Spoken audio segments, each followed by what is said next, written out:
23 ABC News, connecting you.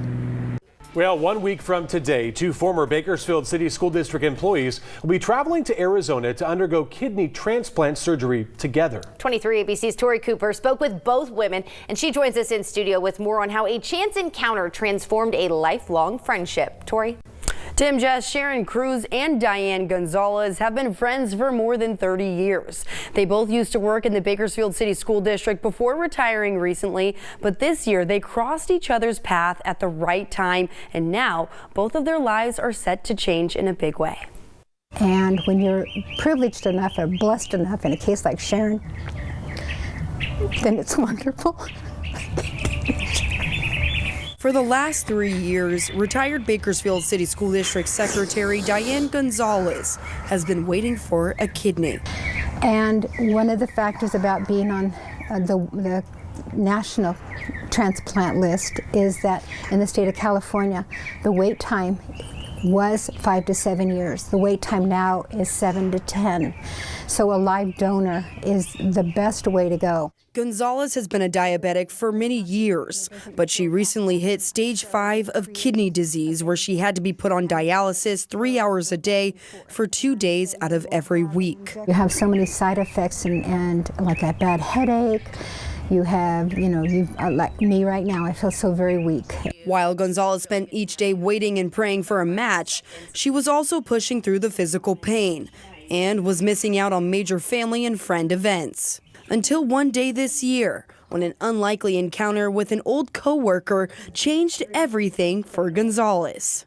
A friend of mine had passed away, and I was up at her condo, cleaning out her condo, and I just decided I needed to go for a walk. So I was walking one way, and Diane was coming the other way in her car, and she saw me, so she pulled over, and we started talking about what had happened with both of us, and she had just lost her daughter, and so we started asking her how she was doing, and she said she was on dialysis and she needed a kidney. Sharon Cruz used to drive a school bus for the Bakersfield City School District when Gonzalez was the school secretary at Jefferson Middle School.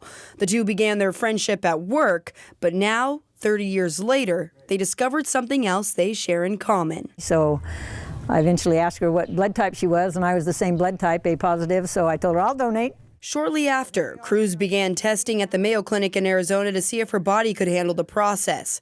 And the doctors said they were a good pair to move forward next week with the kidney transplant surgery together. People ask me if I'm nervous, and I'm not, because I know that the Mayo Clinic has tested me to the max. I'm in great shape, and I told Diane when she gets my kidney, she better hit the ground running. Because I'm a very active person. I water ski and kayak and stuff. So I told her she's going to pick up some new sports. The two plan to wear their kidney buddy shirts to Arizona, but they hope their story inspires others in Kern County. I just hope that other people will step forward and maybe be a donor for someone else someday. Diane and Sharon will both be heading to Arizona a week from today to undergo kidney transplant surgery at the Mayo Clinic. Diane says the first thing she's going to do when she is all healed up is travel to Carmel. She says she couldn't leave Bakersfield because of her dialysis schedule, so she has to make up for the lost time. And we will, of course, continue to follow the journey of the kidney buddies right here on 23 ABC News. But for now, live in studio, I'm Tori Cooper for 23 ABC News, connecting you. Great story there, Tori. We are wishing them all the